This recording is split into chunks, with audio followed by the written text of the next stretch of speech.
நிறைய அப்பா புத்திரனை பெக்கிறவே நிறைய இருந்தாலும் அப்பாவை தேர்ந்தெடுக்கலாம்னு பார்த்தா நிறைய பேர் இருந்தாலும் ஆனா இவா வேண்டாம் இவன் வேண்டாம் இவன் வேண்டாம் எல்லாரையும் தள்ளிட்டாரு.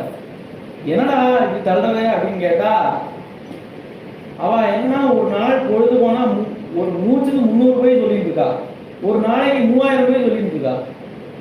அவரோ யார் அப்படின்னா சத்தியசிய சத்தியம் ரித சத்திய நேத்திரம் அப்படின்னு சத்தியமே சொரூபம் அவங்களுடைய பரமாத்மா அவர். அப்ப பொய்க்கு பிள்ளையா சத்தியம் பிறக்கும். யார் அப்படி சத்தியத்தை ரட்சிக்கிறாளோ அவளுக்கு தான் புத்திரனா பிறக்க முடியும். அப்ப தேடி பார்த்தா ஒத்துமே கிடைக்கலையா தசரதை தவிர. தசரதர் எப்படி அப்படின்னு கேட்டா ஒரு கையில சத்தியம் ஒரு கையில புத்திரன் அப்படின்னு எடுத்து புத்திரா நீ காட்டுக்கு போ, எனக்கு சத்தியம் தான் வேணும் அப்படின்னு சொல்ற அப்பா தான் வேணுமா.